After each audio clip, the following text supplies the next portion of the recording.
मित्रों, भाइयों बहनों, जिन्हें भी कमर में एक्यूट पेन है, तीव्र दर्द है, ऐसा लगता है कमर खुल गया हो, कमर में डिस्क ऐसा फंस गया हो या कुछ साइड से लेटरल पोर्शन डॉर्सल पोर्शन में कुछ फंस गया हो कि खुल नहीं रहा है और भीषण दर्द हो रहा है, भयंकर, ना बाथरूम जाया जाता, ना बैठा जाता, ना लेटा जाता, ऐसा भी होता है। इंजेक्शन भी काम नहीं कर रहा। मैं एक आपको टिप्स बताने जा रहा हूँ जिसको करके इसको ठीक किया जा सकता है। देखिए, इसमें दो बड़े फायदे हैं। पहला लाभ है कि जो कमर का दर्द है तुरंत 50 से 70% तक कम हो जाएगा। तुरंत जाएगा नहीं, लेकिन पहले ही स्ट्रोक में या पहले ही उपाय में 50 से 70% कम हो जाएगा। फिर धीरे धीरे 2 दिन, 5 दिन, 10 दिन, 20 दिन, महीना भी लग सकता है। जितना पुराना शरीर होता है उतना दर्द लेट से जाता है। नया है 20-30 साल की उम्र तक का, जल्दी चला जाता है। और दूसरा लाभ ये है कि नाभि, कोहनी, धरन, नले, डुड्डी, काग, ये सब जो खिसके होते हैं अपने जगह से मूव कर जाते हैं, गड़बड़ हो जाते हैं, वो भी ठीक हो जाता है। चलिए, मैं आपको बता ही देता हूँ, थोड़े शब्दों में काम करके बताते हैं। देखिए, सबसे पहले पेशेंट को उल्टा लिटा देना है, पेट के बल। पेशेंट खाली पेट होना चाहिए। थोड़ा गुनगुना पानी में नींबू निचोड़ के पिला दो। 1 कप गुनगुना पानी, 10 बूंद नींबू निचोड़ो और उसको बोलो पीने को। 2-3 मिनट उसको फिर बोलो बैठ जाए, उसके बाद पेट के बल लिटा दें। अब पेशेंट को कहते हैं, मान लीजिए ये मरीज है, मरीज सांस भरो, गहरी सांस भरो नाक से, मुंह बंद करके, और सांस छोड़ना नहीं। सांस जब छूटने लगे तो नीचे ले आएंगे। अब पीछे का जो पकड़ने वाला है, इधर बोला पूरा बैठ गया, एक पैर पकड़ लो, यहां से पकड़ो, यहां से, तुम भी यहां से। तुम्हें बस पकड़ के रखना है, आगे नहीं जाने देना, और तुम्हें हल्का सा उठाना है और अपनी तरफ खींचना है। ठीक है, निखिल खींचेगा, तुम्हें अपनी तरफ वहीं रोक के रखना है, इसको आगे नहीं जाने देना। ठीक है, और तुम्हें सांस भरना है, सांस खाली करो। चलो पुनः अभी शुरुआत कर लेते हैं। समझ में आ गया अच्छे से? दोनों इसको मजबूत पकड़ो। एक गहरी सांस भरो, मरीज को बोले एक गहरी सांस भरने को, भरो भरो, खाली करो, खूब खाली करो, पूरा खाली करो, फिर से भरो। ओके, अब सांस रोक लेना और अब उठा के अपनी तरफ खींचो। मतलब कमर से आगे वाला भाग अच्छी तरह से खींचना है और तुम अपनी जगह पे उसको आगे नहीं जाने देना। थोड़ा खींच के उठाओ, हल्का सा उठाओ, जैसा उठ जाए शरीर, कोई बात नहीं, तुम भी खींचो अपनी तरफ। हाँ, होल्ड करो, यहीं पे रोक के रखो, सांस रोके रहना है। डाउन, छोड़ना नहीं। फिर गहरी सांस भरो, जैसे डाउन होता है सांस खाली कर देना, फिर गहरी सांस भरो। अब अपनी तरफ उठा के खींचो, खींचो भी थोड़ा, इसको कोशिश करो, इसको पूरी तरह से कमर के जिस भाग में जकड़न पैदा हुई, जहां डिस्क जो है फंस गया है, उसको खींचने की, खींचो, अपनी तरफ खींचो, डाउन। अब एक बार मैं करके दिखाता हूं। पूरी तरह सांस खाली करो, सांस भरो। अब देखो, इसको पूरी तरह से खींचना है, पूरी तरह से।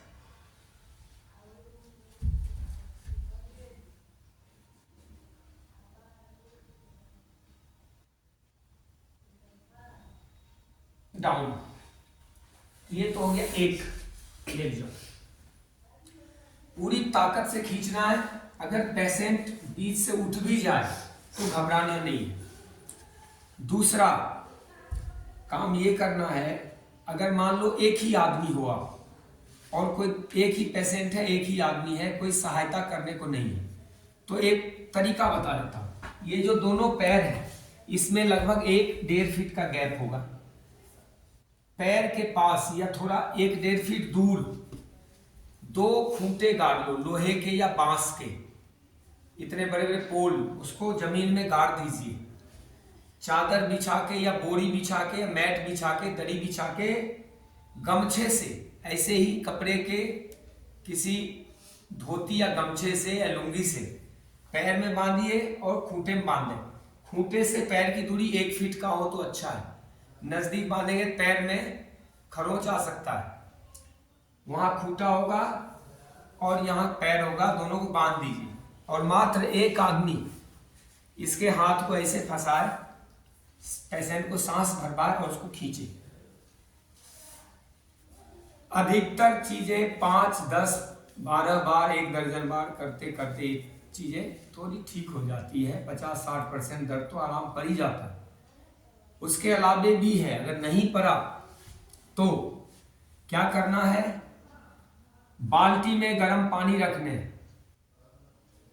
और एक बाल्टी में बिल्कुल बर्फ का पानी रखना, एक में गर्म एक में बर्फ का पानी। मोटा तौलिया जिसमें फर होता है, वो देखिए उधर तौलिया, उस कुर्सी में लिपटा हुआ तौलिया दिखा दो, उस तौलिए को देखिए, मोटे फर वाला तौलिया। वापस उस तौलिए को गर्म पानी में डुबोना है, छोड़ को सूखा ही रखना है, बीच से डुबो दें, हल्का सा निचोड़ दें और गरम गरम भाप सहित इस कमर पे लगाएं। 2 मिनट गरम भाप लगे दें, उसको हटा दें, बर्फ का ठंडा तौलिया हल्का सा निचोड़ के 1 मिनट बर्फ का, 2 मिनट गरम 1 मिनट ठंडा, 2 मिनट गरम 1 मिनट ठंडा, 6 बार ऐसा करें। 2 मिनट गरम भाप का तौलिया, 1 मिनट ठंडा भाप का तौलिया। उसको करने के बाद थोड़ा ये और नरम पड़ जाएगा, हल्के हाथ से धीरे धीरे, जहां दर्द ना हो वहां पे इसको प्रेस करें, ये ऐसे, ये, या दोनों हाथ एक साथ हल्का सा ऐसे दबाएं, बहुत तेज नहीं दबाना, हल्का हल्का, ये पूरे पीठ पे हल्का सा प्रेशर डालें, थोड़ा ऐसे हिला भी सकते हैं बाएं दाएं, ये इतने में कमर काफी हद तक आराम पड़ जाएगा। लाखों रुपए जो लोग ऑपरेशन फेंक देते हैं, नेरोबियन का जहरीली और विषैली दवाइयां डाल डाल के उसको और खराब करते हैं। तात्कालिक आराम तो उससे पड़ सकता है इंजेक्शन टैबलेट से, लेकिन अस्थायी लाभ के लिए तो यही रास्ते हैं। उसके बाद अगर पेशेंट खुद कर सकता है तो दोनों हाथ आगे, दोनों पैर पीछे, सांस भरो और थोड़ा सा हाथ को आगे, पैर को पीछे से उठवा दो, 5-10 बार करवाओ, काफी आराम पड़ जाएगा। इसके बाद भी और भी टैक्टिक्स है, सीधा ले जाओ, और भी टैक्टिक्स बता रहा हूं। ये तो हो गया एक खिंचाई और एक जो है सिकाई, थोड़ा सा एक्यूप्रेशर, ठीक है। हाथ में पैर में भी एक्यूप्रेशर पॉइंट है, वो भी बता दूंगा आपको। थोड़ा सा वीडियो को और बड़ा कर रहा हूं ताकि अच्छी तरह समझ पाए। देखो, दोनों हाथ पीछे, पेशेंट यदि युवा है, उठा सकता है खुद को, तो इसको थोड़ा पैर में सपोर्ट करेगा और हाथ तो उठा ही लेगा। लेकिन यदि बुजुर्ग है, महिला है, अशक्त है, दुर्बल है, तो मदद करना जरूरी है। ऐसे ही खूंटे में पैर बांध सकते हैं, लेकिन बराबर बिल्कुल बांधना चाहिए और दोनों हाथ ऐसे फंसाने, ये ऐसे, ये चिपका होना चाहिए। ये उल्टा जब लेटते हैं और पेशेंट खुद खींचता है तो उसको भी दोनों हाथ ऐसे फंसा होना चाहिए और ये चिपका होना चाहिए। अगर इसको ढीला छोड़ दिया, एक हाथ ज्यादा एक हाथ कम खींचने में, फिर नाभि डिग सकता है, नाभि खराब हो सकता है, धड़न उसके डिसलोकेटेड हो सकते हैं। तो सबसे अच्छा है इसको अच्छे से फंसा के उसको करक कर, मजबूत बांधो, इसको चिपकाओ। अब सांस भरें, 1.5 फीट इस हाथ को उठाओ, 1.5 फीट, गर्दन नहीं उठाना, बस हाथ हो गया 1.5 फीट हो गया, 1.5 फीट पैर को उठाना है। अब पैर ऐसे उठेगा नहीं दर्द के समय, तो एक आदमी इसको मदद करो, हाथ लगाओ, हाँ हाथ लगाओ और उठाओ। अब पंजे को आगे करो, पंजे को आगे खींचो, दबाओ दबाओ, थोड़ा खींच के रखो, बस ये पोजीशन में रखे, फिर छोड़े।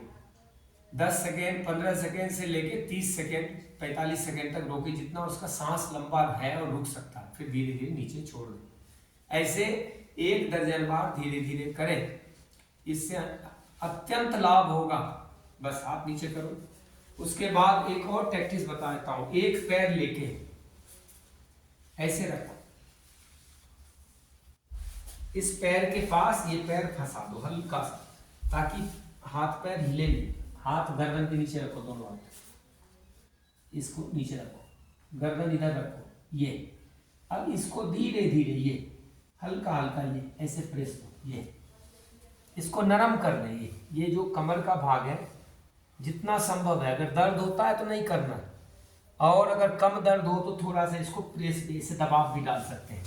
ऐसे ही यहाँ खड़े होके ये देखो, ये इधर देखें, गर्दन इधर देखो, हाथ ऐसे रखो, सांस भरो।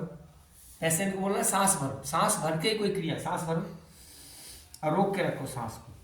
सांस अंदर रहे तभी मूवमेंट करना ही है। ये धीरे धीरे चलो एक दिन में नहीं होता है, 2-4 दिन में धीरे धीरे नरम होने लगेगा। अब फिर 2-4 दिन में ऐसा भी आएगा कि वो पैर का भी वजन सह लेगा कमर पे, अगर पेशेंट शक्तिशाली है तो। ओके, ये हो गया 3-4 प्रैक्टिस, लेटे रहो।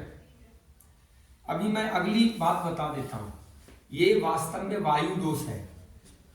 मान लीजिए पेट में बहुत तेज वायु बना हुआ है, सुबह उठे, गए बाथरूम में, आगे झुके मग्गा उठाने, पानी निकालने, कुछ और काम करने, उसी टाइम आपका लॉक हो जाएगा, क्योंकि वायु है, वायु ने उसको करक बना रखा है, स्टिफ कर रखा है। कोई भी नरम चीज होती है ना तो झेल लेता है नरम चीज, लेकिन जो करक होता है, स्टिफ होता है, वो टूटने का खतरा होता है। ऐसे ही है कमर। कमर अगर नरम है तो उसमें वायु का प्रेशर आए भी तो कोई विशेष दिक्कत, लेकिन अति तीव्र वायु है और लगातार गैस बन रहा है, यानी उसका भोजन फर्मेंट होता है, सड़ जाता है, पेट में गैस बनता है, या फिर वो खाना खाते हुए पानी पी लेता है, या पैक्ड फूड का प्रयोग करता है, उसके भोजन में जिंदा भोजन नहीं है, फल, सलाद, अंकुरित अन्न, भिगोए हुए ड्राई फ्रूट्स, ताजे जूस, ये सब नहीं है, केवल मुर्दा भोजन है, मतलब अग्नि पे पका पका के खाता है, ब्रेड बिस्किट अरंगे खाता है। तो इससे क्या वायु गैस तैयार होती है, अम्ल बनता है, अंदर आंतें खराब हो जाती हैं।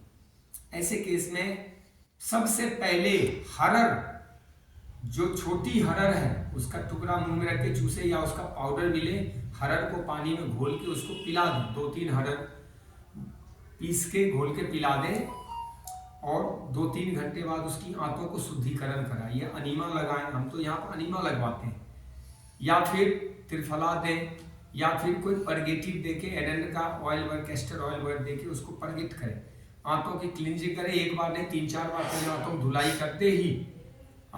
करते ही 30-40% तो दर्द उसके उसी टाइम खत्म हो जाती है, क्योंकि रोग ही गैस का है।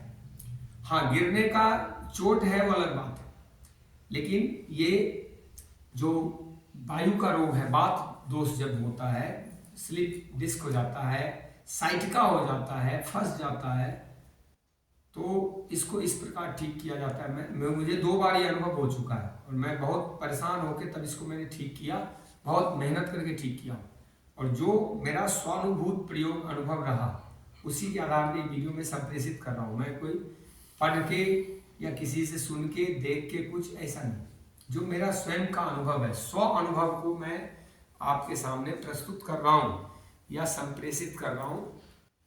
ये बहुत कारगर है, क्योंकि यह मेरा खुद का प्रयोग है, मेरे ऊपर ही प्रयोग है। मुझे जो जो अनुभव हुए बड़े अनोखे थे वो, और एक बार तो लेह में हुआ है। लेह वाला तो बहुत ही खराब हालत था, पूरे पैर जाम हो गए थे, चल ही नहीं रहा था पैर। तो उसको मैंने सलगम खा के और सलगम के पानी से हॉट फुट बाथ कर करके ठीक किया। उपवास भी रखा काफ़ी, इसमें उपवास भी बहुत काम करता है। पेशेंट को ज़्यादा खाना ना दे, ताजे जूस, अगर गाजर का सीजन गाजर का, घिया का सीजन घिया का, मौसमी संतरा, एप्पल, अनार, गन्ने का, नारियल पानी, ये सब खूब पिलाएं, लेकिन भोजन ना ले तो अच्छा है, क्योंकि दर्द के समय में भोजन लेगा तो वायु और बढ़ेगा, भीषण दर्द और उठेगा। तो आप समझ गए होंगे आयुर्वेद में क्या कर सकते हैं कि एक ना आमिया हल्दी की औषधि बनती है। आमिया हल्दी को चूना में पकाते हैं, 1 महीना तक लगातार उसको धूप में पकाते हैं। उसका नियम है, वो नियम मैंने YouTube पे बना रखा है, और वीडियो उसमें देखिएगा, अपनी मर्जी से कुछ आव बाव नहीं करने। उस आमिया हल्दी को, जो 1 नंबर का क्वालिटी है, उसको चूने में, मटकी में, मिट्टी के बर्तन में मटकी में डालते हैं, फिर उसको धूप में रखते हैं, फिर उसका पानी बदलते हैं, फिर धूप में रखते हैं, पानी बदलते रहना, रोज धूप में रखते रहना, ऐसे करके उसको सिद्ध करते हैं। फिर उस हल्दी को निकालना है, मटकी टूट के निकलता है, वो चिपक जाता है, कड़ा हो जाता है, मटकी तोड़ना होता है, उसके चूने को झाड़ के फिर हल्दी को सुखाना होता है कई दिन तक, फिर कूटना होता है, फिर सुखाना, फिर कूटना, 1-1.5 महीने में वो तैयार होता है। उसमें थोड़ा काला गूंद, शिलाजीत, बातादी चूर्ण, त्रिफला, ये पीरांतक, बहुत सारी औषधि आती है। आयुर्वेद के डॉक्टर संपर्क करके उनसे लिखवा लें, आप बनी बनाई औषधि भी आती है, बने बनाए तेल भी आते हैं घर में भी। तिल के तेल में लहसुन पकाएं, थोड़ा कपूर डालें और उस तेल को कमर पे अप्लाई करें। तिल का तेल बेस्ट होता है, वो ज़्यादा पेनिट्रेट कर सकता है। तो मोटा मोटी मैंने इसको जो बेसिक चीज़ें हैं वो बताई, उसे तो बहुत गहरा है, रोग भी गहरा है, और मैं पूरे कारणों का उल्लेख करूँगा, बहुत अधिक समय लगेगा, और पूरी चीज़ें बताऊँगा तो कई घंटे का वीडियो होगा। लेकिन बेसिक में इतना आप कर लेते हैं तो कई लाख रुपए आपके बचेंगे। मेरे वीडियो बनाने का एक ही लक्ष्य होता है, जन कल्याण। धन तो अपने आप भगवान चींटी को भी जन्म देते हैं, उसके भोजन की व्यवस्था भी कर देते हैं, चींटी को भी नहीं छोड़ते तो मुझे क्यों छोड़ेंगे। लेकिन जो जन कल्याण के कार्य में लगते हैं, प्रभु उसका विशेष ध्यान रखते हैं। ये सब भगवान का कार्य है, ये भागवत कार्य है, ये वेद का कार्य है। हम इस कार्य को करते हैं और हम चाहते हैं भारत स्वस्थ हो, सुखी हो, स्वच्छ हो, समृद्ध हो, शिक्षित हो, संस्कारवान हो, सुरक्षित हो, हर तरफ से शक्तिशाली भारत का निर्माण हो, और भारत पुनः वैभवशाली बने। अभ्युदय निःश्रेयस दोनों मार्ग भारत ने दिखाए, परम वैभवशाली और परम त्याग, दोनों मार्ग भगवान कृष्ण ने गीता में बताए हैं, और यही मार्ग जीवन जीने का है। इसमें और भी कोई आपका क्वेश्चन होता है तो जरूर पूछ लीजिएगा। हमारे YouTube में जो लिंक होता है उसमें नंबर दिए होते हैं, लेकिन 2-3 बजे, 2 बजे के बाद 5 के बीच, 2 से 5 के बीच, या फिर 8 तक कॉल करके देखिएगा। 2 बजे से पहले तो कॉल ना करें, या ईमेल पे लिखें। और कोई भी और बातें हैं तो आपको हर चीज़ तो वीडियो में कवर नहीं हो सकता, लेकिन और समझा देंगे। वीडियो को अंत तक देखने के बाद ही पूरी चीज़ें समझ में आएगी, इसलिए वीडियो लास्ट तक देखना, एक एक चीज़ समझने।